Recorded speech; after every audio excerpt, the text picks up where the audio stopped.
Солонгос channel татаа морилно. Үүгээрээ бид архитектур гэж юу вэ? Энэ нийгэмд хэрхэн хамааралтай байдаг вэ? Гадаад студиуд хэрхэн ажилладаг? Онцлог ба төстэй талуудын нэгтгэн архитектор болон архитектур сонирхогч хэн бүхэнд энгийн үгээр тайлбарлан хүргэх болно.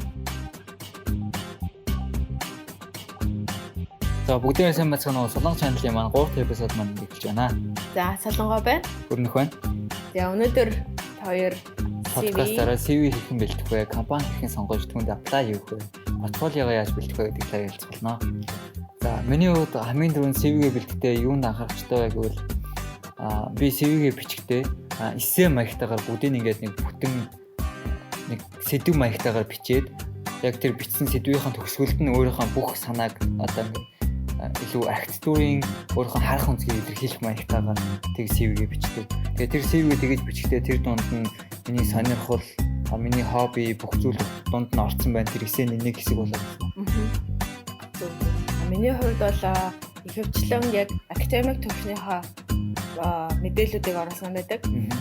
Жишээ нь яг нь өөрийнхөө тухай айгу богинохон тэгээд товч өгөө тодорхойгоор оруулаад илүү боловсрал одоо төгссөн сургууль, дүүргэсэн сургууль, мэргэжлийн зэрэг ажилласан туршлага, хаана ямар студиуд хэдэн онд ажиллаж исэн, тэгээд түнчлэн шагналууд, авсан шагналууд, оролцсон тэмцээнүүд, тэгээд дээрэс нь хоббигоо бас оруулдаг. Гэхдээ хоббигоо оруулахдаа илүү архитектуртай холбоотойгоор оруулдаг. Одоо жишээ нь блог бичдэг ч юм уу, блог бичгтээ архитектурын тухай блог бичдэг гэх мэтчлэн. Тэгээд гэрэл зураг сонирхдаг гэвэл яг зөвхөн яг архитектурын гэрэл зургийг илүү сонирхож зураг авдаг гэх мэтчлэн оруулсан байна. Тий. Тэгээд яг CV бичгтээ би бас ямар нэгэн архитектурын асуудал хүндж гаргаж дуртай байдаг. CV дундаа оруулаад одоо юу гэдэг өөр хүмүүсийн бичсэн одоо ийм ихтгэлүүд ч юм уу эсвэл өөр хүмүүсийн бичсэн эссенүүдээс асуудал ишүүлсэн эссенүүд байдаг шүү дээ. Тэр болгоноос ингээ оруулах юм бол одоо чамд чиний CV-г ч уншиж байгаа хүнд нэг тийм сэтгэл төрүүлэх байхгүй. Энэ хүн үнэхээр архитектурын талаар юм сонирхт юм байна, уншд юм байна. Зүгээр нэг тийм ерөнхий юм ингээд хийгээд явдггүй хүн юм байшгүй гэсэн тийм илэрхийлэл гэсэн боломжтой гэсэн. Би болохоор яг тиймэрхүү юмыг болохоор motivation letter дээр бичдэг. Motivation letter гэж зарим нь ярьдаг, зарим нь болохоор cover letter гэж ярьдаг. Яг одоо компанид apply хийхэд яг 3 зүйл асуудаг шүү дээ. Архитектураар нэгт нь болохоор CV, хоёрт нь motivation letter or cover letter, тэгээд гуравт нь portfolio гэдэг. Тэгээд тэрийг болохоор илүү motivation letter дээр оруулаад бичдэг. Яг ямар зүйл сонирхдаг, тэгээд туршлага ажлын туршлагаасаа ер нь юу суралцаад явсан, ямар одоо хэмжээтэй барилгууд дээр ажиллах чадвартай, одоо жишээ нь амны хавааснаас ахуулаад том skyscraper-ийн төсөл дээр баг болж ажиллаж исэн. Тэгэхээр одоо юу гэдэг яг одоо миний архитектур хийх чадвараа илүү өөрийнхөө архитектур хийх чадвараа илүү танилцуулдаг гэх юм уу? Тий. Одоо би яг хаусны төсөл дээр ажиллаж чадна. Би энэ компанид ажиллаж исэн. Тэгээ энэ компанид хата би одоо skyscraper дээр цамхагч барилга дээр ажиллаж исэн. Тийм болохоор айл алинаар нь хүрэх чадвартай ч гэдэг юм уу. Тиймэрхүү илүү яг өөрийнхөө skill одоо ур чадвараа илүү харуулж зардаг. Тий. Тэгээд motivation letter CV хийхэд анхаарах ёстой юмуд юу байдаг вэ гэдэг янз бүрийн зөвлөгөөнүүд байдаг шүү дээ интернет дээр. Тэрэн дээр ихэнх хүмүүсийнх нь хэлдэг юм болохоор үнэн байх ёстой гэдэг. Тий. Чи ямар нэг юм чадахгүй байвал чадахгүй гэдгээ бичээд хийж чадахгүй бол хийж чадахгүй гэдгээ бичээд тэгээд тэрнээс гадна бас нэг анхаарах хэрэгтэй юм болохоор өөрийнхөөрөө байх. Өөрийнхөөрөө байх гэдэг нь хамгийн чухал юм лээ. Ягаад гэвэл одоо интернетд зөндөө олон тийм нэг жишээнүүд байдаг, темплүүд байдаг. Тий. Тэр темплийг ашиглаад чи CV ингээ хийх юм бол ерөнхийдөө бас тэрнээс гарах нэг одоо expression илэрхийлэл нь болохоор ингээ чи юм бэлэнчлээд нь шүү дээ тийм үү. Тэнгүүд чи CV-гээ motivation letter хийхдээ ямар нэгэн форм байгаагүй, темплейт байгаагүй, өөрийнхөө гэсэн нэг стандартыг гаргаад өөрөөрөө хийгээд явах юм бол тэр чинь бас нэг авах point болдог. Яг оноо зөв. Тийм шүү дээ. Ерөнхийдөө яг за юу гэдэг архитекторууд, дизайнерууд гэх юм бол яг нэг өөрсдийн гэсэн нэг стилтэй байдаг шүү дээ. Яг тэрэндээ тааруулаад материалаа бэлдүүл илүү. Одоо ядаж нэг CV тэгээд портфолио хоёр чинь яг нийт дизайнтай болоод ирвэл одоо өөрийгөө бас илтгэх чадвар нь илүү л болж ийн гэсэн үг шүү дээ. Тийм яг тэрэн дээр бол яг зүг гэж бодож байна. Тэгээд нөгөө нэг сая хэлсэн шүү дээ. Шодроо байх хэвээр юу гэд тэрэн дээр чиний үед юу гэж бодож байна? Шодрог байх гэдэг юм дээр би жоохон эргэлздэг яг үнэхээр шодрог байх хэвээр юу гэдэг. Гэтэ шаардлагатай бол тодорхой хэмжээнд бол би худлаа ярих хэрэгтэй гэж боддог. За. Яагаад гэвэл угаасаа чи зөндөө олон apply хийж байгаа хүмүүст өрсөлдөж байгаа. Тэр хүмүүс гэсэн худлаа ярьж байгаа тодорхой хэмжээнд. Хэрвээ чи ямар нэгэн програм дээр ажиллаж чаддаггүй байлаа гэж бодъё. Эсвэл муу ажиллаж чаддаг байлаа гэж бодъё. Тэгэх юм бол чи тэрэн дээр тодорхой хэмжээнд одоо тэр ажилд ортлоо ч юм уу ажилд орсныхаа хугацаанд богинохон хэмжээний хугацаанд өөрийгөө илүү сайжруулад одоо худлаа хийсэн төвшөндөө хүрч чадна гэдэг итгэлтэй байвал тэрнэр чи худлаа хийж болно. Яг гэнэ. Өөрийнхөө хүрч чадахгүй төвшөнд худлаа хийж болохгүй. Харин тийм. Яг тэр яг болдсон шүү дээ. Одоо юу гэдэг AutoCAD дээр маш сайн ажилладаг. Rhino дээр за нэг дунд төвшөнд ажилладаг. Тэгэнгүүт ажилд авах хугацаанд болохоор одоо нэг 2 сарын дараа ч юм уу тий apply хийж байгаагаас 2 сарын хугацаанд байлаа гэж бодоход хэрвээ 2 сарын хугацаанд үнэхээр сайн Rhino дээр ажиллаад одоо гүнзгий төвшөнд мэддэг болчоод орох юм бол тэрэн дээр бол өөрийгөө би Rhino дээр сайн ажилдгаа гэж хэлж болно тий. Тэрнээс биш яг одоо нэг 7 хоногийн дараа ажил эхлэх жахад би Rhino дээр маш сайн гээд ороход маш сайн биш үр дүнтэй байх бол тэр бол худлаа ярьсан байна. Тийм болохоор чаддаг юм дээр худлаа ярих хэрэгтэй. Тийм худлаа ярих нь тийм нөхцөлтэй байгаад шүү дээ. Тийм. Бүх юм дээрээ супермен байх шаардлагагүй шүү дээ мэдээж хүмжээ. Тийм. Гэхдээ яг хугацаа байгаа үед бол тэгээд хэмжүүлэл сурч чадна гэж бол худлаа ярьж хэрэгтэй. Тийм. За тэгвэл портфолио бэлтгэхдээ яах ёстой вэ? За портфолио дээр болохоор хамгийн чухал нэг хэд хэдэн зүйл байдаг гэж би хувьдаа боддیں۔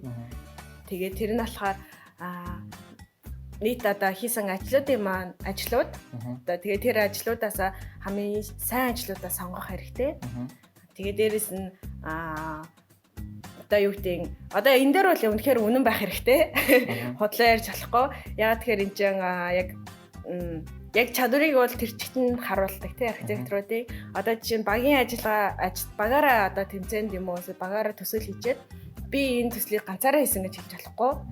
Би энэ төслийн одоо юу гэдэг диаграмыг ч юм уу 2D зураг ч юм уу 3D зургийг хийсэн гэд тэр зургийг оруулж болно гэж бодож байгаа. Тийм. Тэгээд дээрэс нь портфолионы одоо өөрийн чинь одоо сонирхол тий ямар архитектур ямар сонирхолоос сонирхдаг гэдгээ бас илэрхийлэх хэрэгтэй гэж боддог. Миний хувьд бол портфолио архитектор хүмүүсийн хувьд бол айгүй чухал. Яг адилхан одоо дизайнертай ч юм уу, веб дизайнер ч юм уу, эсвэл фурничер дизайн хийдэг хүмүүстэй яг адилхан төвшөнд портфолио амар чухал. Яг бол өөрсдөө хийсэн юмнуудыг нэгсэндээ презентацийн тавиад илтгэж чинь гэсэн үг шүү дээ. Тийм шүү дээ. Тэрийгэ портфолиогоо хийхдээ хүн өөрийн гэсэн нэг одоо сонгосон нэг тийм дизайны хэм маяг бас байх хэрэгтэй болчихж байгаа. Чиний өөрийн чинь одоо дизайны чинь тестийг илэрхийлж чинь гэсэн үг. Тэгээд одоо оюутнууд байлаа гэхэд бас өөрсдөө хийсэн материалуудыг аягуулсан хадгалж цуглуулах хэрэгтэй. Тэгсэн тохиолдолд тэр чинь дараа нь портфолио хийх хэрэг болно шүү дээ. Тийм бид тэр нэг өмнөх дугаарууд дээр ярьж ирсэн тийм ерөөсөө ядаж зургийг аваа хадгалаа дээ тийм одоо дүүрэн макет болчдаг одоо хаях хэцүү хадгалах хэцүү болчиход тийм тэгээ яг хаях шийдвэр гаргасан бол зургийг бүх өнцгөөс нь аваад хадгалчихад дараа нь портфолион дээр оруулахад хэрэгтэй гэдэг. Тийм. Тийм. Портфолио хийхдээ ингээ бас өөрийнхөө бүх ажлуудыг заавал хийх гэдэг шаардлага байхгүй. Хамгийн best гэсэн ажлуудаа сонгож хийх хэрэгтэй. Гэхдээ best гэсэн ажлуудаа сонгож хийхдээ чиний портфолио чинь бас ингээ амар олон төрлийн одоо тийм дизайнуудын цуглуулга байж болохгүй. Яг үнэ. Тийм. Нэг ёсондоо болохоор ингээ харангуй чиний бүх ажлууд чинь чамайг ингээ харахад яг нэг тодорхой дизайны хэм маягтай юм байна гэдэг илэрхийлсэн байвал тэр чинь илүү даваа тал болж өгнө гэсэн. Тийм. Одоо жишээ нь 20 ажил одоо тий 20 төсөл дээр ажилласан байлаа гэхэд заавал 20 л хийх гээд ингээд тий нэг одоо бүр нэг юу болох гэдэг шаардлагагүй. Бүх ажлаа ингээд үзүүлээд авах шаардлагагүй. Тэнцэнээс яг харж агаад за би одоо 3D-гээр одоо компанид apply хийж гин үү эсвэл одоо 2D-гээр apply хийж гин үү тий тэдрээсээ шалтгаална. Одоо чинь 3D зөвхөн одоо юу гэдэг нь 3D хийдэг компанид apply хийж байгаа зөвхөн хийсэн рендерүүдээ явуулах хэрэгтэй. Тэрнээс одоо хамгийн гоё гэсэн рендерүүдээ сонгоод явуулах хэрэгтэй. Тэ хэрвээ яг прожектор apply хийж байгаа тохиолдолд өөрийнхөө хийсэн төслүүдэд оруулах хэрэгтэй. Гэхдээ төслүүдэд оруулахдаа үйл явцтай тий яг хамгийн сүүлийн продакта биш явцыг оруулах хэрэгтэй. Тэгээд хэрвээ таны хийсэн төслүүдээр чинь үйл явц процессыг харуулсан тийм диаграм байхгүй бол та өөрөө тэргээ давхар хийцэн дээр хийгээд портфолиод оруулсан дээр тийм бол дараа нь тэр төслийг чинь ойлгоход тэр чиний хийж гаргаж байгаа шийдлүүд актуурын шийдлүүдийг чинь илүү ойлгомжтой болгож өгч байгаа байхгүй. Яг үнэ. Тийм. Яг хүмүүст одоо яг ажилд авч байгаа хүмүүст бол сүүлийн product design дээр одоо хамгийн сүүлийн дизайн бол нэг чухал ш. Илүү ямар үйл явцаар ямар өрнөлөөр тэр төсөл яг тэр сүүлийн product болж байгаа вэ гэдэг нь айгуу сонирхолтой. Тэгээ тэрийг нь илүү үзхийг хүсдэг. Болж өгвөл одоо study market гэдэг одоо нэг судалгааны маркетууд байдаг шүү дээ. Тэдрийг хийгээд бас ингээд зургийг аваад бас сонирхолтой шүү дээ. Тийм. Тэгээд айгуу сайн жишээнүүдийг бас үзэх хэрэгтэй. Тэгээ тэр болгон чинь яагаад таны барилга чинь ийм хэлбэртэй, ийм волюмтай байгаад байна вэ гэдгийг харуулж байгаа юм. Тайлал нь болж өгч байгаа гэсэн үг. Тийм яг үнэ бичиггүй гэсэн үг тий. Хинч хараад ойлгохоор. Тэгээ би нэг аюугаа юм санчлаа. Би нөгөө нэг salonchannel.com гэдэг нөгөө блог дээр Architalk Insight гэдэг болон ажиллалт шүү дээ. Архитектуртай ярилцлага хийдэг. Тэрэн дээр манай 2 дахь дугаар дээр 3 дахь дугаар дээр бар суран гэдэг Америк архитектураар ажилладаг залуу оролцсон. Тэгээ би тэрнээс асуусан тэгээ ямар портфолиог одоо тэгээ портфолиог тэгээ юу юу анхаарах вэ гэж асуусан аахгүй гэсэн чинь бараа болохоор тэгж байгаа. Би бас энийг яг ингээд багш нараас асуусан гинэ. Тэгээд гэсэн чинь манай багш болохоор чи портфолиогоо бариад 70 настай 80 настай имээ дээрээ очиод үзүүлэхэд тэр имэжийг хэрвээ ойлгож байвал чиний портфолио сайн портфолио байна гэд тэгсэн хинч хараад ойлгох гэж байлаа. Тэгээд тэр надад айгуу гой санагдаад ерөнхийдөө за тэгвэл одоо яг ингэж хийх юм нэгэд бас айгуу суралцаад байгаа байхгүй юу бас ярилцлага ингээ. Наа чинь яг надад бас нэг санаалчлаа. Тэр нь болохоор би Hadak гэх төслийн анимашн хийжсэн шүү дээ. Тэр төслийн анимашныг хийж явахдаа би зарим нэг юм зүгээр амар simple болгоод зүгээр нэг дүүрс оруулаач юм ингээд санаанд илэрхийлье гэсэн зорилготойгоор юм хийжсэн байхгүй юу. Тэгээ тэрийг захирал үзчихэд, андрааш үзчихэд би над тэр чи ийм нэммээр, ийм текст нэммээр, нэгмээр, тэгмээр ингээд. Тэнгүүд би тэр үед нэлээ эн чинь ингээд айгүй их юм болох гэдэг шүү дээ. Амар замбараагүй харагдаад наа гэдгсэн чинь андрааш үгүй энийг ингээд би энэ бичлэгийг дуусгаа би ээжтэй үзүүлмээр байна. Өөр энгийн хүмүүст үзүүлмээр байна. Архитектурууд биш. Энгийн хүмүүст үзүүлэхэд энэ барилгыг яагаад ийм хэлбэртэй байгаад, тэг яагаад ийм шийдлэгтэй байгаа гэдгийг зүгээр шууд ойлгодог байхыг хүсэж байна. Гэж хэлсэн. Яг тэрнтэй адилхан портфолио нь бол тийм л байх хэрэгтэй. Тий, яг үнэ. Хинч хараад ойлгохгүй. Тий. Яг яагаад гой зураг барилгын гой зураг хийх ч амархан шүү дээ. Тэрийг цаана ингээд тэрийг харахад хүмүүс ингээд аюу гоё юм хийчихв. Айгу амархан юм байна гэж хардаг. Гэхдээ тэрний цаана яг юу болж байгааг бол мэдхгүй шүү дээ. Тийм би тэрийг бид нар өөрсдөө л мэднэ. Тийм болохоор тэрийг багч гэсэндээ үзүүлэх ер нь их зүгээр юм байлээ. Тий. За тэгээд портфолиог бол би яагаад амар ач холбогдолтой чухал вэ гэж хэлээд байна вэ гэхээр портфолио бол яг архитектур хүний хувьд гадуур өмсөж явж байгаа хуцтай ч нэг адилхан гэсэн үг. Та бизнесмен хүн байх юм бол та яг бизнесмен хүн шиг харагдахын тулд гоё хуцалдаг, костюм бижак өмсдөг байх хэрэгтэй гэдэг шиг. Таны явуулсан портфолио бол яг л хүнд ингээд анхны сэтгэл төрүүлэх гол материал ч юм болно гэсэн. Тийм, яг үнэ. Тэгээд дээрэс нь архитектурын одоо компанид аплай хийх бол амар айгүй их өрсөлдөөнтэй. Одоо ингээд нэг одоо ажлын зар дээр хэдэн мянгаараа ингээд аплай хийдэг те ажлын хүсэлт явуулдаг. Тэр дундаас бас ялгарна гэдэг бас айгүй юу л да. Чухал. Ялгарч ярилцлаганд өргөднө гэдэг бол маш чухал. Тийм болохоор их яг өвөрмөц бас хийх хэрэгтэй. Тэгээд ялгархын тулд яаж ялгарвал зүгээр гэж бодож байна. За би тэрийг бол сайн мэдэхгүй байна. Миний хувьд бол ялгархын тулд бол ер нь тавчил байх хэрэгтэй байх гэж байна. Тавч тодорхой нэг төслийн тайлбарлахын тулд 2-3 хуудас явах шаардлага байхгүй. Диаграмтай үндсэн рендер байна, энэ төсөл байна гэсэн. Богинохон хэмжээний тексттэй. Ерөөсөө нэг төсөл харлаа, 2 төсөл харлаа, 3 төсөл харлаа. Тэнгүүд тэр бүгд 3-4 төслийг хараад чиний чадрыг чинь ерөнхийдөө ийм байна гэдэг үнэлэх боломжтой гэсэн амар товчлог байна. Товч. Тийм. Тэгээд би нэг фокусаас ажиллаж байсан шүү дээ. Тэгээ би асууж байсан. Тэгээ яад намайг сонгосон юм болоо гэд. Тэгсэн чинь фокусаас ажлын ярилцлаганд урих хүмүүсийг одоо эхлээд бид нар чинь ингээд хүсэлтэд явуулдаг тийм. Тэгээд портфолиогоо явуулангууд тэрийг одоо Doriana Focus-аас архитектор үздэг юм байна л да. Мастер үзээд тэгээд ярилцлаганд орох хүмүүсээ одоо сонгодог. Тэрэнд нь ингээд сонгогдсон. Одоо Doriana Focus-ийн одоо сонирхолт нь одоо тийм сонгогдоод ярилцлаганд өргөцсөн байгаа аахгүй юу? Тэгээд тэрийг сонсож айгу баярлж байгаа юм чи. Ваа энэ стай мундаг хүн ингээд мундаг хүн таалагдсан бас болж байна гэд.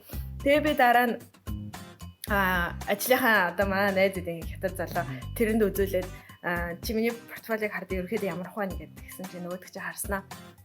Надад нэг юм айгу таалагдлаа гэд. Юу вэ гэсэн чи яг материалаа маш нэг энгийн одоо энгийн элементээс авахгүйлаад одоо хаусны төслөөс авахгүйлаад юу хүртэл хийсэн бэ? Хот хөдөлт хүртэл хийсэн байна гинэ. Гэхдээ яг одоо төсөл болгоноос зөвхөн ингээд нэг төслийг л оруулсан. Энэ чинь болохоор яг чамайг айгүй ингээд нэг 12 хугацаанд л ингээд бүх одоо нэг салбарт ажиллах боломжтой гэдэг чинь харуулж байгаа юм. Тэр чинь надад айгүй их таалагдлаа гэд. Яг миний портфолио болохоор нэг 12 хуудас аахгүй юу? Хамгийн ихэнд нь нүүр хуудас нь тэгээд дараа нь миний танилцуулга CV. Тэгээд миний хийсэн хамгийн одоо жижигхэн ажил одоо жижигхэн гараар хийсэн макет байгаа байхгүй юу. Тэгээд тэрнээс эхэлдэг. Тэгэл тэрэн дээр чи ингээд энэ макетыг хийж исэн процесс нь дандаа ингээд уц мцаараа ч юм уу зургийг авчдаг байхгүй юу. Тэгээд ингээд харуулаад явцдаг. Тэгээд ингээд үзэнгүүт нэг 7 прожект байгаа. Тэгээд 7 прожект нэг 2 хуудас. Тэгээд нэг 10 14 хуудас. Яг нүүр хуудасаа хийлэл тэгэл болоо ерөөсөө. Бас ингээд тэнгууд чиний даваа тал чинь юу байсан бэ гэхээр чиний портфолиог харангуй чиний портфолио чинь өөрөө нэг тийм процесс илэрхийлээд шүү дээ. Одоо нэг архитектурын скейлийг нэг төвшнөөс нөгөө төвшин хүртэл ерөнхий перспектив нэмэх байна л гэдээ харуулж байна. Харин тийм. Тэнгүүд би саяхан портфолиогоо шинжилсэн. Надаас таалагдсан. Тэгээ портфолиогоо шинжилчихэд захирлуудаа үзсэн байхгүй юм гэсэн ингээд. Тэгээ захирлуудаас хэлсэн ганц комент нь болохоор чи төслүүдээ оруулахдаа одоо энэ бол таймлайн дээр ч юм уу нэг тийм тодорхой нэг тийм нэг жигсаалд оруул гэдэг байгаа байхгүй юу? Тэр нь болохоор чи одоо хэдэн онд хамгийн анхны төсөл чинь аль байсан бах уу? Тэрний дараагийнх нь ямар байсан бах уу? Тэгвэл тэрнээс нь харангууд чамайг ингээд ямар хугацаанд яаж сайжирсан байна вэ гэдгийг чинь бас харж болж байна гэсэн. Наа ч бас гоё комент юм тий. Би тэрийг ерөөсөө анзаараагүй юм чиний портфолиог үзэж байхдаа. Гэтэ үнэхээр үзэж байхдаа яг хэлжсэн тий фотографи энэ тэгээ ерөөсөө наадуулаа оруулахгүй байсан дээрээ гэдэг өнгөрсөн жил тий. Тэрийг үзэнгүүтээ энэ жил сая сайжруулсан чи үзэн яг ингээ архитектураараа дагнсан. Тэгэнгүүт бас нэг скейлээр хараалцсан байсан тий. Одоо тамаас жижиг рүү компетишн орсон ингээд тэгээд харангуудаа энэ одоо өстой аюугаа ялсан үнэ гэж бодчихсан аахгүй. Гэтэ тэр оныг ингэж оруулах нь бас зүгээр юм байна. Тий. Тэнгүүд бас ингээд шууд ингээд талгаан ингээд ийм байвал зүгээр юм билэг ороод ирж штеп. Санаанаа. Тэгээ бас нэг санчлаа. Тэрэн дээр болохоо ганцхан портфолиорыг гэлтгүү CV-н дээр ч юм уу motivation leader дээр бичгтээ хамтарч ажиллаж исэн хүмүүсээ бас меншн хийх аягүй чухал. Заавал хий. Тий. Хэрвээ төслийнхаа тухай биччихвэл би ийм шийдэл гаргасан биш, бид ийм шийдэл гаргасан. Бидний шийдэл, бидний процесс юм байсан. Бид гэдэг нэрийг аягүй гаргаж өгөх юм бол бас нөө чиний хувь хүний чинь хүмүүжлэгээс хаалаад ишээ тий. Хувийн амбиц өндөртэй биш. Ингээд багтай хамтарч ажиллах гэдэг. Угаасаа та ингээд ажил дээр гараад ажиллангууд та багаар л ажиллана. Ганцаар ирж ажиллахгүй. Тийм учраас таныг ингээд багтай хэр ажилдаг вэ? Хувь хүний амбиц чинь хэрвээ гэдгийг бас давхар харж тэргүүрч дүгнж тнийг ажиллаа юм гэсэн. Харин тийм. Тэгээд одоо бол миний хувьд бол багийн бос ажилд бол орох аюу дургу. Одоо ганцаар төсөл хийх бол үзэн яддаг болсон. Яг багаараа ажиллаад ер нь багаараа л ажиллаж байвал илүү олон ургалт санаануудыг энэ тэндээс авах боломжтой. Тэгээд дээрэс нь өөрийгөө нэг бүх юмыг ингэж өөрөө хийх гэж зовоод байхгүй. Бас ингэж тусдаа ингэж юмнуудаа хийгээд яваа. Тэгээд дараа нь ингэж нэг бүтээл гаргаад ирнэ гэж бас айгуу чухал. Тийм. Угаасаа хүн болгоно л ингээл багийн ажиллагаа гэж яриад байдаг. Ягаад багийн ажиллагаа чухал вэ гэх юм бол нэг хүн угаасаа л бүх юмыг хийж чадахгүй. Тодорхой батлагдсан зүйл.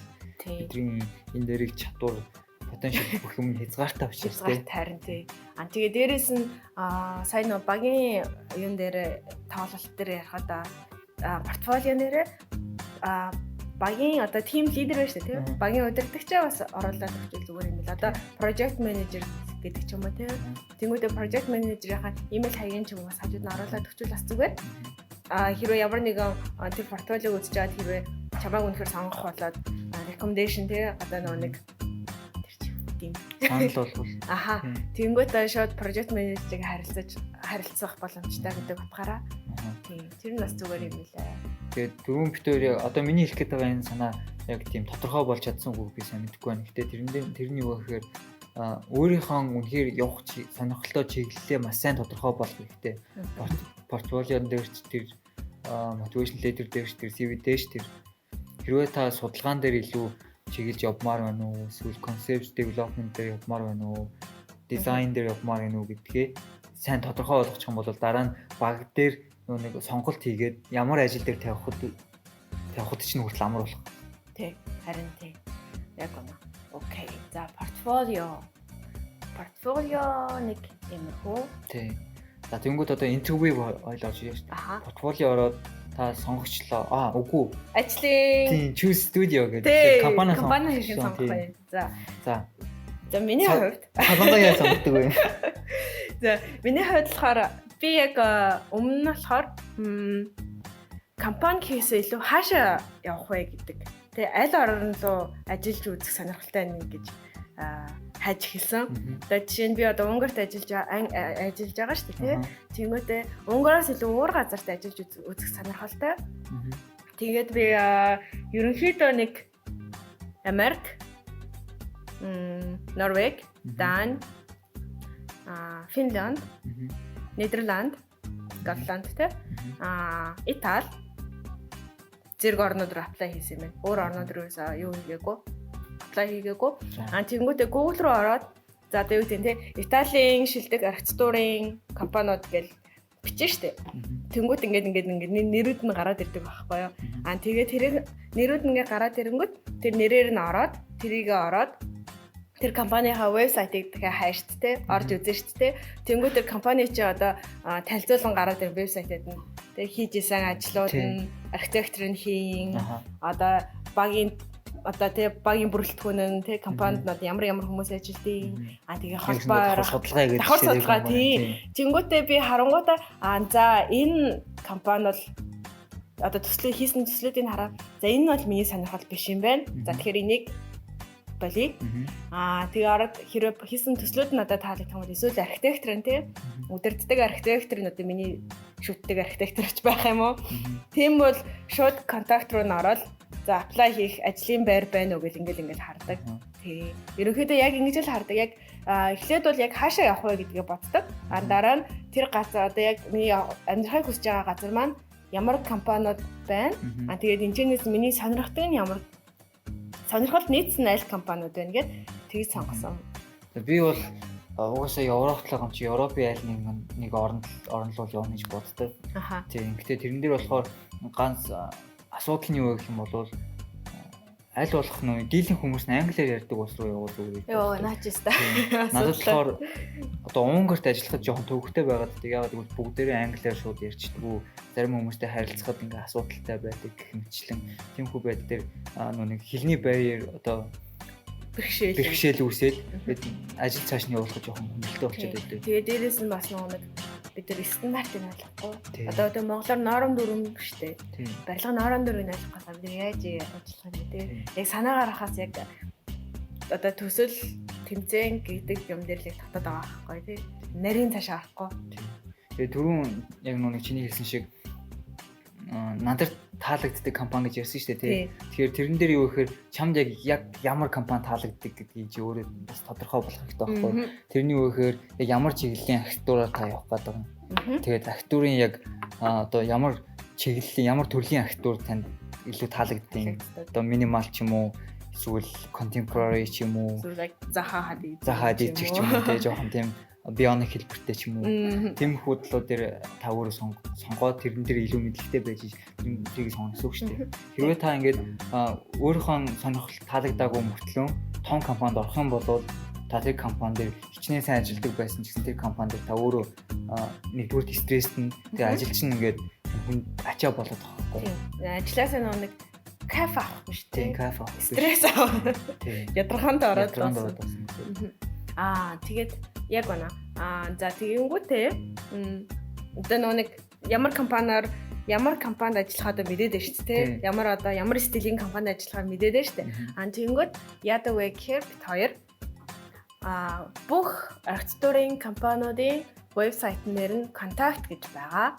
Тэр контакт руу орохоор careers гэж байгаа. Эсвэл тий careers гэдэг нь ажлын зараг гэсэн үг шүү дээ ерөнхийдөө. Тэгэнгүүт тэр оронгууд тэр дотор нь internship бол internship авна, архитектор аавна бол архитектор аавна, дөнгөж төгссөн архитектор бол архитектор аавна. Бүх ингээд мэдээлүүд нь байж байгаа. Тийш нь оронгууд шаардлагууд нь байж байна. Одоо 2-3 жилийн туршлагатай ч юм уу эсвэл туршлахгүй байсан ч болно ч юм уу эсвэл зөвхөн Revit дээр ажилладаг архитектор аавна ч юм уу тийм ингээд байж. Хэрвээ тэгээд яг тэр шаардлагуудыг хангаж байгаа бол доор нь apply гэд button байж байна, товч байж байна.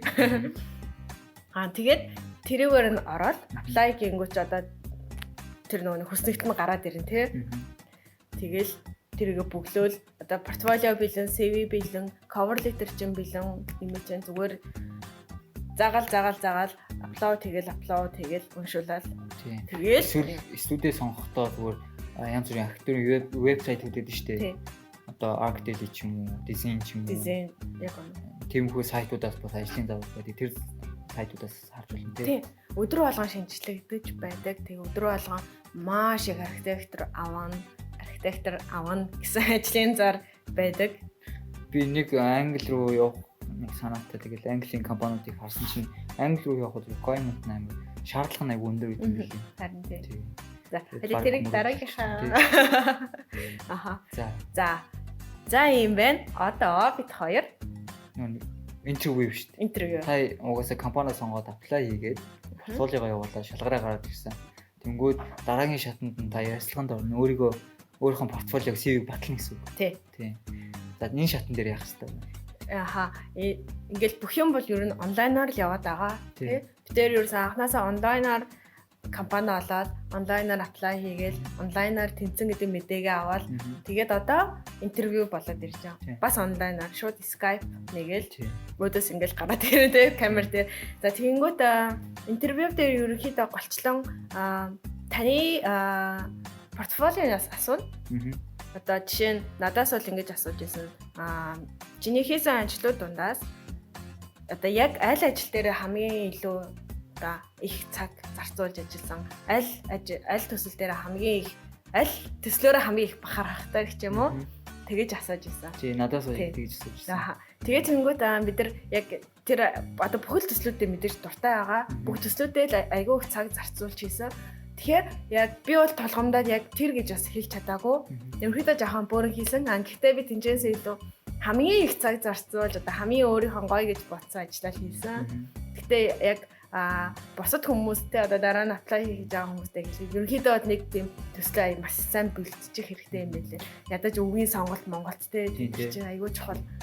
Тэгээд мэржлийн үг тэгээд дээрэс нь архитектурын төслийг үгээр илэрхийлнэ гэдэг, зураггүй үгээр илэрхийлнэ гэдэг бол аюул хэцүү шүү дээ.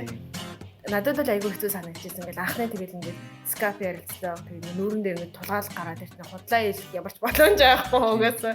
Тэнгүүд дээрэс нь нэг англи хэл гэдэг чинь бидний яг төрлөх хэл биш болохоор яг момент дээр тулаад ирэнгүүт бид нар нэг бэлдээгүй юм ярина гэж бас жоохон хэцүү шүү дээ. Хэцүү. Тэгээд ялангуяа барилгыг үгээр илэрхийлнэ. Тэгээ зураггүй ингээд шууд ярина. Тэгээд айгүй хэцүү. Одоо чинь план зурагтай бол энэ одоо зураас ингэж гарч ирсэн ч энэ хаана ингэж гарч ирсэн гэж хэлээд барилгын хэсэг нь ч юм уу тэгээд ингээд зураад ингээд айгүй үзүүлэх айгүй амар штэ. Тэгэхгүй яг ингээд ямар ч юугүй зураггүй зүгээр ингээд камерын өөдөөс харж байгаа барилгаар айгүй юу юм бэ? Тийм тэр бол айгүй санагдсан. Тэгээд ерөнхийдөө бусад найзуудтай гэж хэлэхэд ерөнхийдөө нэг барилга нэг төслөө айгүй сайн бэлтжих хэрэгтэй. Тийм. Чамаа ингээд ажлын ярилцлаганд орж явахад чамаас асуусан хамгийн сонирхолтой асуулт нь юу гэсэн? Хамгийн сонирхолтой. За тэр сонирхолтой байсан. Тэгээд дээрэс нь ямар архитекторыг илүү шүтдэг вэ те? Зам өрөөр нь явдаг вэ гэж асууж исэн. Тэр бас айгүй чухал. Тэгээд би болохоор Brimcool Health дээрээс нь Peter Center архитектурын улаан фэн. Тэгээ би хэлжсэн. Peter Zumthor, Rem Koolhaas гэсэн чинь чи тэр хоёр архитекторынхаа тухай ч юм уу тэр хоёр архитекторынхаа философийн талаар ер нь ном уншиж ирсэн үү? Тэр хоёр ч хоёулаа нөө бичдэг архитекторууд шүү дээ. Тэгээ бас төсөл хийх хажуугаар айгүй тийм философитой тий дотор философитой их тэгээд тэгэнгүүт гэл толгомдол өөдөөс ингээд ярилцсан дээр шууд философи асуугаад ирж байгаа архитектурын философи бас айгүй толгомддtiin байлээ. Урд нь одоо юу гэдэг ангийнхаа дааж юм уу ерөөхдөө бид нар чинь төслөөл ярьж байгаа болохоос архитектурын философи гэл ингээд амар чухал ингээд ярихгүй. Тэгээ ер нь яг хүмүүс тэгж ярьж байгаа болохоо тэгээ асуугууд бас толгомдоод тэгвэл яг уншижсэн гац намайг хэлж байгаа юм л да. Гац нэг номноос нь. Тий, надаас бас яг тэгж суужсан. Яг ямар архитекторыг шүтдэг вэ? Хамгийн дуртай архитекторыг хэн бэ? Тэгээ ямар архитектурын урсгалаар явах дизайн хийх дуртай вэ гэж асууж исэн. Тэгээд ер нь бол бас жоохон трик одоо нэг зайл зааж өгөхөд тухайн компанийнхаа хэм маяг харчин гутлаа энэ компани энэ хэм маягаар явт юм ингээд өөрийнхөө тодорхойлцоод ярилцлаган дээр орохдоо тэр урсгалаар гээд тэр компани явдаг урсгалыг нь хэлчих юм бол нэг point болно гэсэн. Нэг давуу тал болно гэсэн. Би бас яг тэгжсэн. Би одоо тэгээд одоо Fuxas гээд компанид тэгээ студио Fuxas гээд компанид apply хийж байгаа юм байна. Тэгээд Rem Koolhaas, Peter Zumthor дуртай л гэж хэлсэн. Одоо яалтай хэлээд ямар Fuxas за яг Fuxas архитектурын дуртай гэж одоо хэлхийн ч бас хаашиж ин тэгээ. Жохоо санаа. Тэнгүүтээ би нөгөө нэг Fuxas архитектурын тэр Миланд ах нэг төслийн надад аяа таалагддаг гэсэн. Гэтэ би Fuxas одоо танай студиэс би энд дуртай гэж бас хэлсэн л дээ. Хэлэхгүй болохгүй юу ч. Тий. Тэгээд бид хоёрын яриан дээрээс одоо эндээс гээд яг түлээ. Дүгнэлтийг харахад хамгийн чухал юм нь юу гэхээр архитектор хүмүүс ингээд амар их юм уншдаг байх хэрэгтэй болчиход байгаа байхгүй. Мэргэжлийн талаар философитой байх, өөрийн гэсэн философитой, өөрийн гэсэн үзэл бодолтой байх, өөрийн гэсэн дизайны хэм маягтай байх. Энэ нь яг юу хэлээд нэхэр маш тодорхой байх хэрэгтэй гэсэн архитектор хүмүүс. Илэрхийлэл юм тий. Та өөрийгөө илэрхийлэхдээ хүртэл таны өөрийгөө илэрхийлж байгаа чинь бүгд бэлэн тодорхой байж ах хэрэгтэй гэсэн. Та өөртөө эргэлзэж болохгүй гэсэн үг шүү дээ. Өөртөө эргэлзчихвэл та хүн дизайн хийж өгөхдөө яагаад тэр нэр ихтэй байна тийм үү? Яаж ихтэй байна? Тэр барилга яг сайн барилга үнэхээр байж чадахгүй 100 жил 200 жил насаж чадахгүй тий. Тэр дизайн 200 жил нэг юмтай одоо тий босоод 200 жил хувьсах архитектурын өөрчлөлт нь төсвөлдөж чадахгүй ч юм уу. Айгу хүн зэтэй өдрөө орно. Тэгээд бас айгу таалагдсан. Сонирхолтой байсан юм нь гэхээр ямар архитектурын чиглэл одоо архитектурын ирээдүг ер нь юу гэж хардаг вэ гэж байна. Тэгэнгүүт нь би нэг sustainable architecture гэж хэлсэн л дээ. Тэгэнгүүт чи энэ sustainable architecture гэж хэллээ л дээ. Энд чинь чиний одоо хийсэн төсөлттэй чинь одоо энэ портфолио дээр байгаа төслүүдтэй чинь тосгогдсон зүйл байгаа юу гэ тий? Тосгогдсон төсөл байгаа юу гэж асууж байгаа байхгүй. Тэгэнгүүт чинь гэл ботж байгаа ч тэгэхээр яа за би sustainable-тэй ямар ажиллаа одоо нийлүүлж хийлээ гэж тэгээ ингээд шууд ингээд асуухаар ингээд толгойд харж ирэхгүй. Ерөнхийдөө ингээд айгүй бэлэн л байх хэрэгтэй. Одоо sustainable гэж хэлж байгаа портфолион дотроос ч ямар нэг барилга чинь sustainable-тэй заавал холбоотой байх хэрэгтэй. Би болохоор тэн дээр алдсан байгаа байхгүй юу? Sustainable гэж айгүй сонирхдаг гэж хэлсэн мөртлөөсөө барилга sustainable-тэй холбож хийгээгүй ч юм уу? Тийм төсөл байхгүй байсан. Тийм төсөл байхгүй тийм. Гэхдээ миний барилгууд болохоор дандаа нөгөө нэг байгальтайгаа дандаа уусан маягаар ерөөхдөө хийдэг. Одоо анализаа ч гэсэн яг ингээ байгальд илүү ойрхон байх талаас нь байгальтынхаа нэг хэсэг байх гэдэг чинь ямар нэгэн байдлаар. Тийм. Ерөөсөө ямар нэгэн байдлаар яг миний яг сонирхдаг чиглэл бол тийм болчиход байгаа байхгүй яг одоогоор. Тэгээд хэлээл би илүү ингээ ээлтэй барилга бүтээхийг зорддог байдаг хэлээ. Үнэн л юм гэж. Sustainable building гэж явал амар их юм байна л да. Ярих тийм хүрээ нь бол амар өргөн. Тэгээ зарим хүмүүс бол sustainable building ямар нэгэн байдлаар тодорхой нэг төвшөнд бол бизнес л гэж үздэг юм. Яагаад гэвэл бидний одоо хийж байгаа барилга sustainable барилга байж чадахгүй. Нэтрэ гэдэг юм. За энийг дараагийн подкастаар ярьж байгаа сэвэлч тий. За тийм байна. За тэгээд надаас болохоор ингээд асуусан байхгүй яг хэвээ чанд боломж байвал чи яг одоо ямар төсөл дээр оролцмоор байна. эсвэл аль компанид явмаар гэж асуусан. Тийм үү. Тэгвэл би юу гэж өөрт мангар ихтэй юу гэж хэлсэн бэ гэхээр би зүгээр Марсын төслүүд дээр л ажилламаар юм шиг. Яа. Марс ч баг Монгол шиг юм шүү. За бараг л гэж. Зургнууд нь. Тийм. Тэгвэл надаас яагаад Марсын төслүүд гэж асуусан байхгүй юу? Яагаад Марсын төслүүд вэ гэхээр хамгийн гол нь Марс гэдэг гариг дээр төсөл одоо угаасаа тэгдээргүй хийгдээд эхэлсэн хэрэгжээд эхэлсэн байгаа. Тэр төслүүдийг хүнд таатай болгохын тулд бид нэр сайенс мэдлэг айгүй шаардлагатай болох байхгүй юу? Нэгдүгээр материалууд ямар байх ёстой, дулааныг яаж хадгалах ёстой. Тэгээ бидний амьдрах таатай орчныг яаж бүрдүүлэх ёстой. Тэнгүүд тэр Марсын барилга бол sustainable building гэдгийн дараагийн түвшний байдаг байхгүй юу? Тийм шүү дээ. Тийм. Би дандаа өөрөөсөө асуудаг байхгүй юу? Тийм. Дандаа өөрөөсөө асуудаг байсан байхгүй юу? Одоо ингээд мастерт ирэхээс өмнө мастер ирэхэд бол ямар нэг юм specialize хийх хэрэгтэй. Тэгэхин тулд би сэдвээ сонгох хэрэгтэй. Гэхдээ сэдвээ сонгоод би ерөөдөг үнэлдэг архитектор болохын тулд одоо ингээд масс ингээд хийж байгаа юмнаас дараагийнх юмыг харах хэрэгтэй гэж би тийж боддог. Магадгүй би ингээд хитрхи ингээд дэвэргэж бодоод байж магадгүй. Гэхдээ ингээд яг ажиллаж байхдаа харахад бол амар олон архитектурууд green building, sustainable building гэж ярьдаг байсан. Одоо ч ярьсаар л байгаа. Тэнгүүд би тухайн үедээ бодохдоо одоо дараагийнх нь түвшний архитектур юу байж болох вэ гэж боддог байсан байхгүй. Тэнгүүд яг тэр NASA-гийн BIG-гийн тэр нэг Марсын төслүүд багш шиг. Тэнгүүд ер нь бол дараагийн түвшний архитектур энэ түвшинд очиж энэ чиглэл рүү явж байгаа юм байна гэж шийдээ. Би тэр нэг BIG-гийн Burning Man 18 оны төсөл надад өстэй таалагдсан. Ямар төсөл вэ? Бөмбөрцөг. Тийм. Тэрийг байгаа. За тэрийг дараа нэрье. За тэгээд интервьюд орсон. За тэгээ интервьюд ороод та үнэхээр өөрөө тодорхой байгаад өөртөө ихтэй байж өөртөө ихтэй байна гэдэг дээр бас нэг юм. Та ингээд ярихдаа гараа хөдөлгөх ч юм уу ингээд юм хөө юм дээр санаа зовох хэрэггүй. Бие хэлэмжээр санаа зовох хэрэг байхгүй. Айд болох зүгээр тэрийг зүгээр ингээд урсгах заяа. Явуулах хэрэгтэй. Тэр чинь таныг өөртөө ихтэй байна гэж харуулж байгаа. Дээрээс нь чин сэтгэлээсээ ярьж дээ. Чин сэтгэлээсээ байна гэдгийг харуулж байгаа. Тэгээ хүн чинь ингээд гар хүлээ хөдөлгөөр ярихаараа ингээд амар тийм илүү emotional болдог шүү дээ. Сэтгэл хөдлөлтөй болдог шүү дээ. Тийм тэр болгон чинь таныг илүү тэр компанид орох гэдэг шүү гэдгийг таны тэр одоо зорилтыг чинь харуулдаг байна. Окей. За ярилцлаганд тэнцсэн. Тийм. Ажлын урилга авчлаа. За одоо явах вэ? Visa. Тэгээд Viz. За энэ бол өстой хар дарсан зүуд үнэхээр. Тэгээ монголчуудын хувьд бол визаны асуудал бол хамгийн том асуудал. Яг гэвэл манайх чинь 30 хоногийн визтэй улс чинь цөөхөн штэ. Тийм штэ. Ямар сандаа нөгөө нэг нийт аялж болох орны тооныг 14 орны виз үлээ да.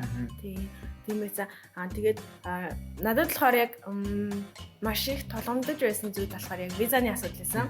Apply хийгээд тэмцсэн. Би нөгөө хэлээгүй юм байна. Би apply хийсэн орнууд дээрээсээ англиар apply хийсэн юм байна. Англиар явна гэж. Англиар apply хийхэд мөнгө авч ирсэн үү? Үгүй. Нөгөө компанид авахгүй юу? Компани руу тий. Тэгвэл би англиас 2 компанид тэмцээд ажлын ярилцлаганд нь тэмцээд тэгээд за чи ирж ажиллах уу гэд бүр ингээд асууж исэн. Шууд ингээд өглөө ингээд унтчаал асууж ирсэн. Утсан дуудлага ирээл 10 цагт штэ. Дуудлага ирээл хөө юу вэ ингээд ингээд утасныхаа дэлгэцийг харсан ингээд Лондон гэвчихсэн. Дугаар гарч доор нь Лондон гэсэн.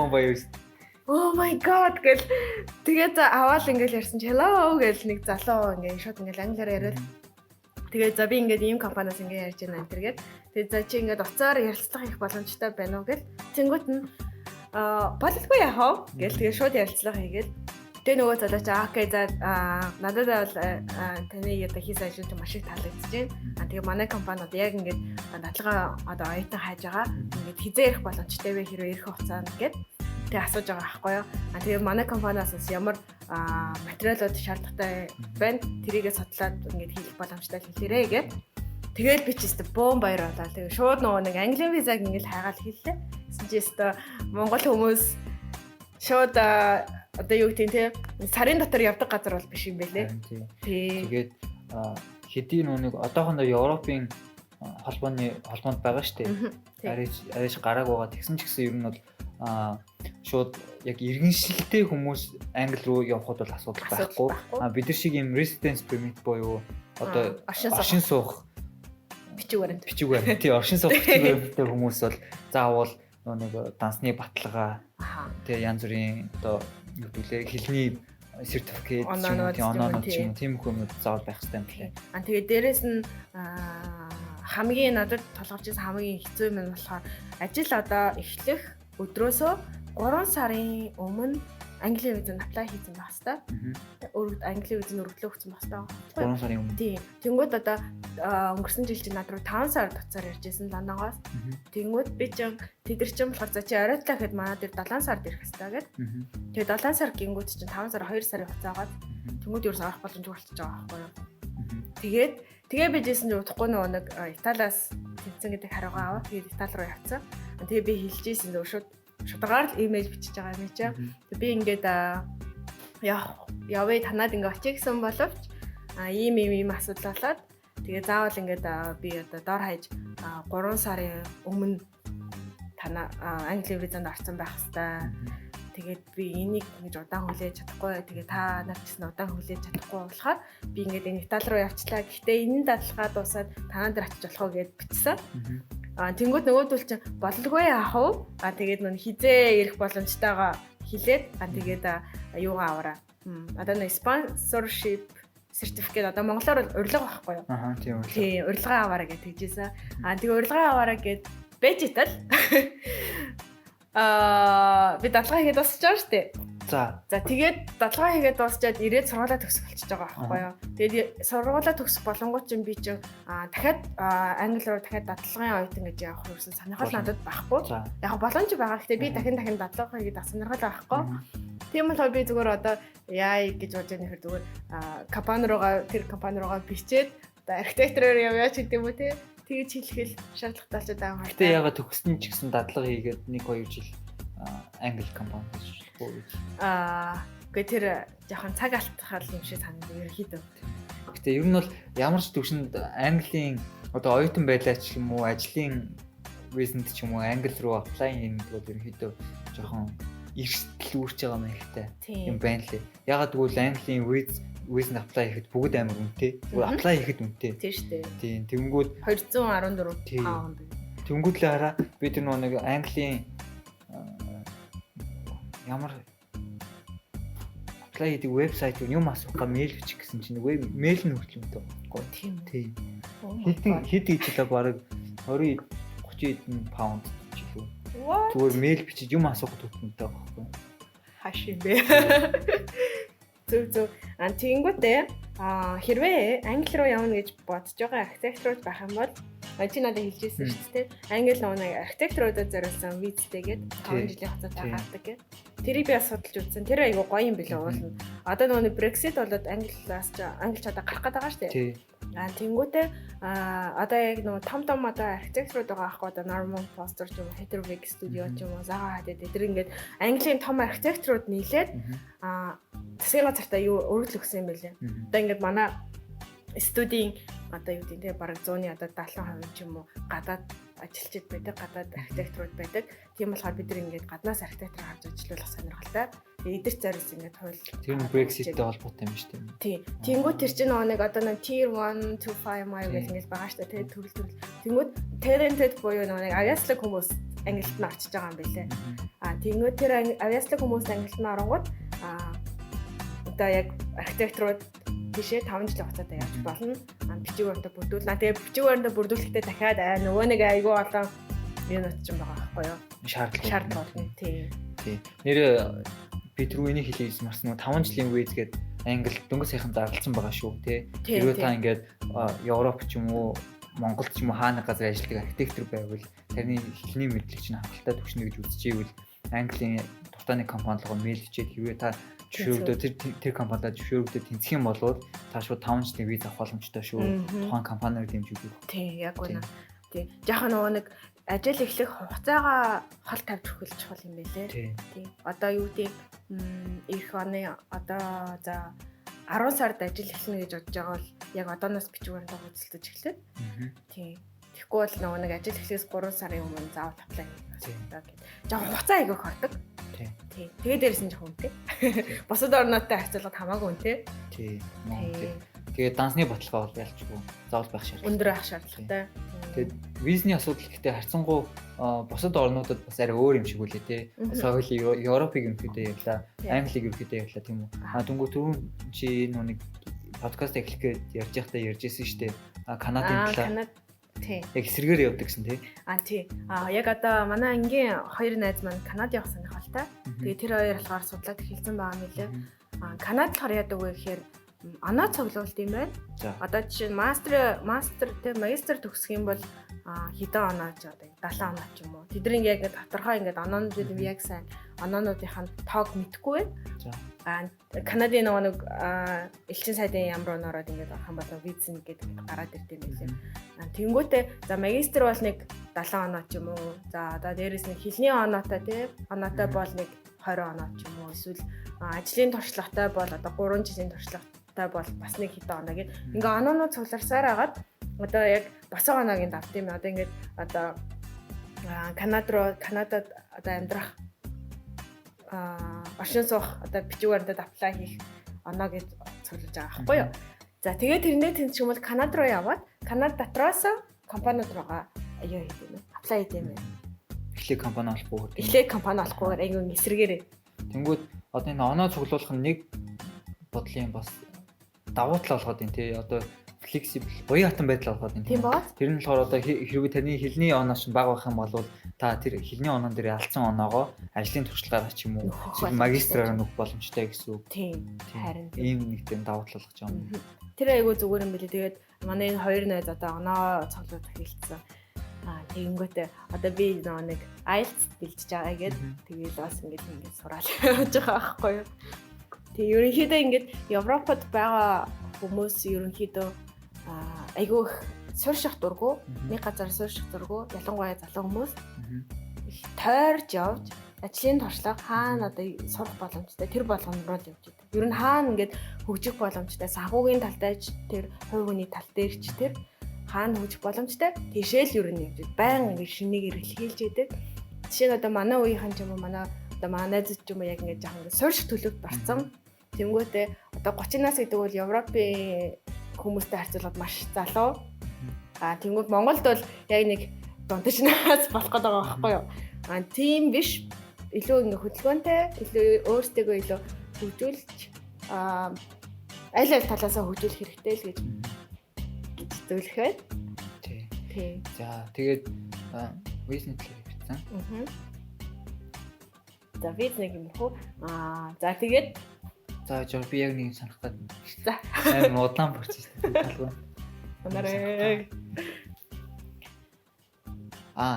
Одоо ингээд том компанид орох сонирхолтой хүмүүс байлаа гэж бодъё. Одоо том юу гэдэг олон улс салбартай Foster's and Partners ч юм уу, Hog ч юм уу, Som ч юм уу, Mad Architects ч юм уу тийм компанид орох сонирхолтой байх юм бол хэрвээ та тэр компанид орохдоо тэр шууд тэр газар нь тэр офис дээр нь очиж ажиллана гэж та сонгох боломжгүй юм билээ.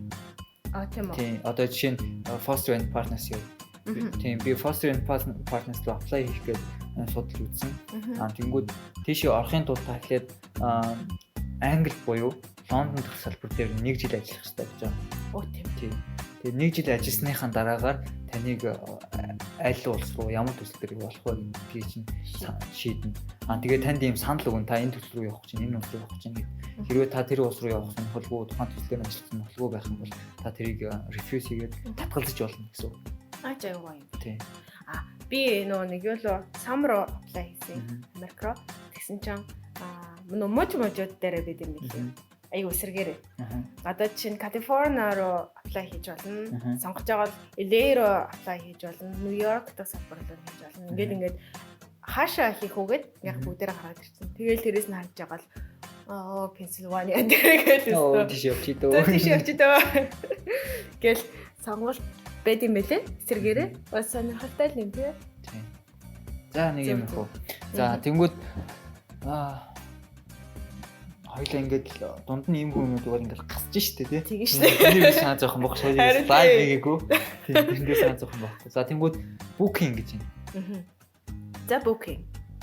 Тэр нь болохоор онгоцныхон тасалбарыг яаж болох вэ? Яаж хямдхан тасалбартаа явах вэ гэдгийг. Тий. Дээрэс нь очиод хаана амьдрах вэ? Тий. Тэгэхээр очихоос өмнө та өөрийнхөө байрыг сонгосон байх хэрэгтэй болсон байх нь хямдхан амьдрах. Ер нь бол хаач очиход хямдхан амьдрах газар бол их суулуудын дотор байрууд руу ихний ээлжинд ороод 1 жил ч юм уу 6 сар амьдрахад бол хамгийн хямдхан хамгийн боломжтой. Яг үнэ. Би болохоор жоохон айгуу яасан шүү дээ. Айгуу зөрөгтэй явсан шүү дээ. Тал руу яг нэг сарын өмнөөс байраа хайж эхлэв. Тэг ингээл амар олон газараар ингээл хайгаал яасан ингээл раунд байр хүсэл ингээл одоо нэг Facebook зарууд айгуух байдаг. Дээрээс нь одоо сайтууд байдаг. Тэгээд бүр ингээд хайж баахан хүмүүстэй контакт болж аваад нэг залуутай бичдэг байхгүй юу? Мессенжерээр яг хажуу руу түрээслэл нэгцэн сарын 350 евро тэгээд дээрээс нь хэрэглээ нэмэгд нэг одоо нэг цаг ус газны одоо төлбөр гээд нэмэгддэг байхгүй юу? Тэгэл бичээл тэгээд би ингээд зүгээр ингээд фэйсбүүкээр бичиж байгаа байхгүй юу? Тэгэл окей гэж нөгөөдөө за би одоо ингээд 6 сарын 20-нд очиод ингээд танаа өрөөчөн асуул байгаа юу болох уу гэдгсэн болноо ярьж болно гэв. За тэгвэл би 6 сарын 20-нд очиж шүү гэсэн. Окей гэдэг. Тэгээд мань тэр найз болохоор одоо бол аюулсаа найз болсон. Тэгээд за чи над руу ирэх өдрийнхаа юу хэлчих. Ханаас ирэх юм даа онгоцны болоос ирэх юм уу? Автобусаар ирэх юм уу? Тэрийг хэлчих би чамд тасъя гэд. Тэгэл яг ингээд очисон чи яг ингээд айгу хөөх ингээд нэг найзтайгаа ингээд хоёулаа ингээд засаж байгаа байхгүй юу. Тэгээд би тэр ерөөсөө нэг амьдралдаа хизээж харж байгаа хүмүүс ингээд цэвэр ингээд итгэлцэлтэй. Тэгээд нэг бодол ингээд эмэгтэй хүн хаараасаа энэ Ром руу ингээд гацаараа хамаг ачаа аваад тэгээд шал танихгүй айлд ингээд очино гэдэг. Нэг бодол айгу амар, нэг бодол айгу зоригтой. Гэхдээ ингээд яг ингээд цэвэр итгэлцэлтэй ингээд очиж байгаа. Ром дээр бууж байгаа ингээд Ром ч ингээд бөө ингээд харамаар хүмүүс ингээд амар штэ тий. Ингээд буугаал өө за хаана ирч вэ гэж чого ясст үгүй гэж. Өнгөрөөс бол шал өөр байхгүй юу. Ингээл буусан ч тэр хоёр залуу ингээд зогсож байгаа юм заяа. Тэгээ нөгөө хоёр чи ингээд яваал ингээд яриад танилцал яваал очиад гэсэн яг байр маань яг байж л байгаа. Өрөө мань яг зурагт нь үзүүлж байсан шиг байгаа. Тэгээд нөгөө хүмүүс нь ч гэсэн ингээд байж байгаа байхгүй юу. Айгуу зүгээр. Одоо чи байж идэг хүмүүс юм. Одоо чи ямар ч яж болно шүү дээ. Ингээд одоо ингээ хариу оронд ингээ атж байгаа тийм хүмүүс ямар ч яж болно. Гэхдээ ингээд хүн болгом уу хүн биш. Зарим үед яг тийм болгоомжлол бас байдаг шүү дээ. Яаж гоо ингэчгүй гэдэгчгүй гэх. Тийм. Яг тийм байсан. Тэгээд надад бас зарим яг бас тийм ингээд юм болгонд заавал нэг амар үнэтэй байр гэхээсээ илүүтэйгээр одоо чинь Ромд бол хотын төрөөгөө гэх юм бол одоо сарын 800 евро 1000 евро гэж байгаа шүү дээ. Хажихуй хажуу өрөө нь тиймэрхүү хүртэл байгаа. Тэгэхэд бас ингээд хямдхан бас ингээд олж олдог. Тэгээд хямдхан төрөөсөлж байгаа хүн болгоно нь муу хүн биш. Тийм. Үнэтэй төрөөсөлж байгаа хүн болгон бас сайн хүн биш. Яг тийм болохоор бас айгуу сайн судалгаа айгуу сайн хийх хэрэгтэй гэртнээс. Тийм би бол санал болгоход одоо би Будапешт ирэхдээ өөр хотод байж байгаа би Будапешт ирсэн шүү дээ. Гэхдээ болохоор би шууд байр шууд хайгаад олдохгүй байхгүй. Тэгмүүд их шаардлагатай болсон байсан. Тэнгүүд шууд дотор байранд байр болоод өөр нэг суугал ямар ч хамаагүй суугал дотор байрныхын вебсайт нь олоод мэйл нь олоод дотор байранд ч орё гэж бичээд холбоо бариад тэгэл дотор байранд орчиж байгаа. Тэнгүүд энэхийн дотор байрнууд нь бол хангалттай гоё байж байгаа байхгүй. Хангалттай тухтай. Тэгээд тэр цэм яг ингээд зуны үйлрлийн үед бүх хичээл амарцсан үед бол 3 сарын хугацаанд дотор байранд байхад боломжтой, хангалттай боломжтой. Өөрөөр хэлбэл том байж нь. Тэр хугацаанд та 3 сарын хугацаанд өөр жишээ нүүж орох байраа олчихно, ажлынхаа асуудлыг зөвшөөрүүлчихнэ гэдэг тийм хөө байлаа. Хямдхан мөртлөө. Айгу энгийн шийдэл. Тийм, яг үнэн тийм. Бас байж болно. Booking за хойлоо airlines-ыг ярих. Юунд Европод айгу их олон сонголт байдаг. Хямдхан явж болно. Тийм. Одоо жишээ нь Берлин, Будапешт хоёрын хооронд 3000 франк одоо нэг Монгол мөнгөөр 30,000 төгрөгөөр визээр тийм Ryanair-ээр ч гэсэн явж болно. Гэх мэт яг ингээд Европ дотор нислэгүүд аягүй хямдхан байдаг. Тийм. Тэгээд Европ дотор ийш тийш нисэе гэж бодох юм бол жижиг тийм airline-уудыг хэрэглүүл аягүй хямдхан болно гэсэн үг. Тийм. Яг хөө зарим үе жоохон хоцрох тохиолдол энэ төр байна. Delay болох бай нугасаа баг тэгээ томууд цэцэнч байдаг асуудал том airlines-ууд. Гэтэ би бол онгоц гэхээс илүү автобус юм уу галт тэргийг санал болгоно. Тийм. Айгуу тухтай баг онгоц шиг галт тэрэг үүдэн шүү дээ дотор сонготой. Яг л онгоц. Тэгээ дээрэс нь одоо энтхийн галт тэрэгнүүд юу чимээгүй. Тий. Тас гэсэн асуудал байхгүй. Тий. Дуу чимээ байхгүй. Ёода омоо зогсоод байгаа юм уу гэмээр тий. Нэг тогтай. Тэгээд оюутан хэрвээ байвал оюутны хөгжлөлт маш их. Тийм ерөөхдөө тэгэл 50% гээл хөндлөд явчихна. За нэг тиймэрхүү. За ингээд өнөөдрийн битүүрийн ярьсан зөвлөгөө, ярьсан харилцан яриан дундаас ингээд та нар ингээд CV-гээ бичээд, портфолиогоо хийгээд, компаниа сонгоод, apply хийгээд, онлайн ярилцлаганд аваад, визагаа аваад тэгээд booking хийгээд нөгөө газар очиод ажиллахаар бэлэн болчлоо. За ингээд битүүрийн ярьсан минь яриа та бүхэнд хэрэгтэй байсан бахаа гэж найдаж байна. За ингээд дараагийн подкаст дээр хоёул юу ярих вэ? За дараагийн подкастаар ерөнхийдөө миний бодлоор бол илүү барилгын одоо сэргээн засварлал түүхийн дурсгалт барилгын хамгаалалт сэргээн засварлал. Тийм тэр талаар илүү ярих гэж бодож байна. Яа тэгэхээр яг одоо битээр ингээд Европ айгу ер нь бол удаачлаа шүү дээ тий. 4 жил 3 жил гэдэг бол бас оол удаачлаа. Тэгээд яг Монголтойгоо харьцуулаад харъя. Тэнгүүтээ бас илүү энэчнээс авах юмнууд нь юу вэ гэж харъя. Ямар стандартыг ашигладаг юм байна. Тэгээд одоо жишээ нь Унгар Будапешт хотгийг харахад бүхэл бүтэн нэг одоо өргөн чөлөөг тэр чигт нь ЮНЕСКОгийн дурсгалт тий ЮНЕСКОгийн хамгаалалт нь өв болгоод авцсан ч юм уу тий. Яг яаж ингэж хамгаалалтанд ингэж аваад идэв тий. Тэр талаар нь бас ярилцъя. Тэгээ Монголд бас түүхийн дурсгалт гэдэг нэрт хариалагдах барилга байна уу үгүй юу тий одоо жишээ байгалийн түүхийн музейг нураах хэвгүй хадгалах хэвгүй юу тэгээд музейн барилга үнэхээр тэр их тэнгэрийн аманд заавар байх хэвгүй эсвэл хотын төвдөө байх хэвгүй юу мэдчихлээ ер нь ярилцвал зүгээр юм болов уу гэж бодож байна. Дараагийн битүүрийн сэдв бол түүхийн дурсгалт байдлыг хамгаалах сэргээн засварлал гэдэг сэдвтэй байх нэ. Тэгээд дараагийн подкастуудаар бит хоёр юу ярих вэ гэхээр арай илүү бодит юмны талаар ярьж эхэлнэ.